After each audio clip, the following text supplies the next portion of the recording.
ഇന്ന് സെപ്റ്റംബർ മാസം 26-ാം തീയതി. പരിശുദ്ധ കത്തോലിക്ക തിരുസഭ ഇന്ന് വിശുദ്ധ പോൾ ആറാമൻ മാർപ്പാപ്പയുടെ ഓർമ്മ തിരുനാൾ കൊണ്ടാടുന്നു.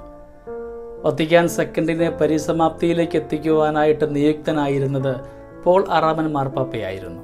ഒപ്പം വ്യത്യസ്തങ്ങളായ ക്രിസ്തീയ സഭാവിഭാഗങ്ങളെയൊക്കെ ഒന്നിച്ചു ചേർത്തുകൊണ്ട് ഒരുമയിൽ കൊണ്ടുപോകാനായിട്ട് അക്ഷീണമായിട്ട് പരിശ്രമിക്കുകയും ചെയ്തു. നമ്മൾ ഇന്ന് ഈ ദിനത്തിലായിരിക്കുമ്പോൾ നമ്മുടെ ജീവിതത്തിൽ ക്രിസ്തുവുമായിട്ടുള്ള ബന്ധം എത്രമാത്രമാണെന്ന് തീരുമാനിക്കുവാനായിട്ടും ക്രിസ്തുവിനോട് ഒന്നു ചേർന്നുകൊണ്ട് സഭയ്ക്ക് അനുഗ്രഹമാകുന്ന മക്കളാകുവാൻ നമ്മളെ ഓരോരുത്തരെയും യോഗ്യരാക്കണമേ എന്ന് ഈ വിശുദ്ധന് പ്രത്യേകമായ മാധ്യസ്ഥ്യം വഴി ദൈവത്തോട് യാചിക്കാം. ഇന്ന് സെപ്റ്റംബർ മാസം 26-ാം തീയതി വിശുദ്ധ പോൾ ആറാമൻ മാർപ്പാപ്പയുടെ തിരുനാൾ ദിനം. ജോവാന്നി ബത്തിസ്ത എൻറിക്കോ അന്തോണിയ മരിയ മൊന്തിനി ഇറ്റലിയിലെ ബെർഷ്യയിൽ ജനിച്ചു. ഈശോ സഭാ വൈദികരുടെ സ്കൂളിൽ പ്രാഥമിക വിദ്യാഭ്യാസം നേടിയതിനു ശേഷം സെമിനാരിയിൽ ചേർന്ന് 1920 വൈദികനായി. മിലാനിലും റോമിലെ ഗ്രിഗോറിയൻ യൂണിവേഴ്സിറ്റിയിലും ഉപരിപഠനം നടത്തുകയും സഭാ നിയമത്തിൽ ഡോക്ടറേറ്റ് നേടുകയും ചെയ്തു. പോളണ്ടിലെ പേപ്പൽ ന്യൂൻഷ്യോയുടെ ഓഫീസിൽ സേവനം അനുഷ്ഠിച്ചതിന് ശേഷം 12-ാം പിയൂസ് മാർപ്പാപ്പയുടെ കാലത്ത് വത്തിക്കാനിലെ വിദേശകാര്യാലയത്തിന്റെ മേധാവിയായി പ്രവർത്തിച്ചു. തുടർന്ന് അദ്ദേഹം മിലാന്റെ ആർച്ച് ബിഷപ്പായി നിയമിതനായി. ജോൺ 23-ാമൻ മാർപ്പാപ്പ മൊന്തീനിയെ കർദിനാളായി ഉയർത്തി.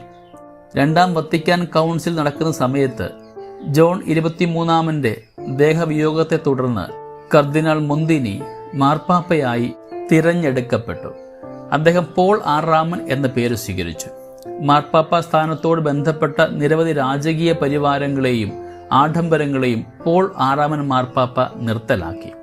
2-ാം വത്തിക്കാൻ കൗൺസിൽ പുനരാരംഭിക്കുകയും പൂർണ്ണതയിൽ എത്തിക്കുകയും ചെയ്തു. കാനൺ നിയമം പരിഷ്കരിക്കുന്നതിന് നിർദ്ദേശങ്ങൾ നൽകി. വിവിധ ക്രൈസ്തവ വിഭാഗങ്ങളുമായിട്ടുള്ള ഐക്യം മാർപ്പാപ്പയുടെ പ്രത്യേക ലക്ഷ്യമായിരുന്നു.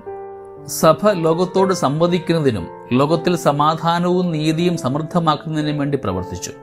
നൂറ്റാണ്ടുകളായി യൂറോപ്പിൽ കേന്ദ്രീകൃതമായിരുന്ന സഭയെ അദ്ദേഹം ലോകം മുഴുവനിലേക്കും തുറവുള്ളതാക്കി.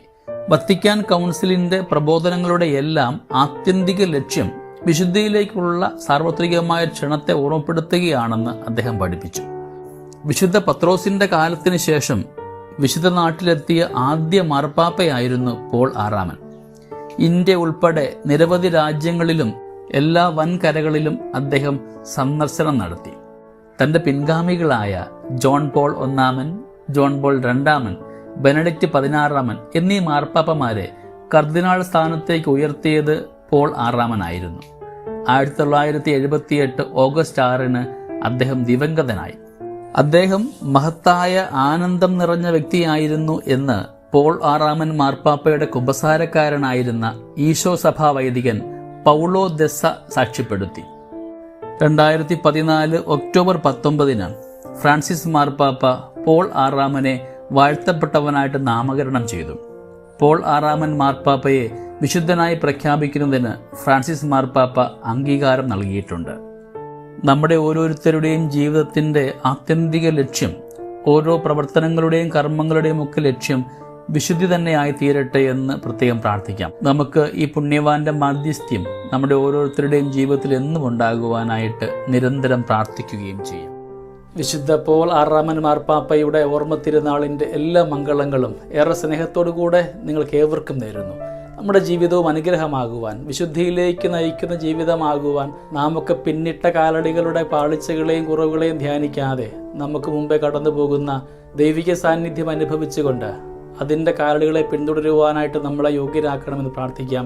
ദൈവം നമ്മളെല്ലാവരെയും സമൃദ്ധമായി അനുഗ്രഹിക്കട്ടെ. നമ്മുടെ കർത്താവ് ഈശോ മിശിഹായുടെ കൃപയും പിതാവായ ദൈവത്തിൻ്റെ സ്നേഹവും പരിശുദ്ധാത്മാവിൻ്റെ സഹവാസവും നമ്മുടെ കൂടെ എന്നും ഉണ്ടായിരിക്കട്ടെ, ഇപ്പോഴും എപ്പോഴും എന്നേക്കും. ആമേൻ.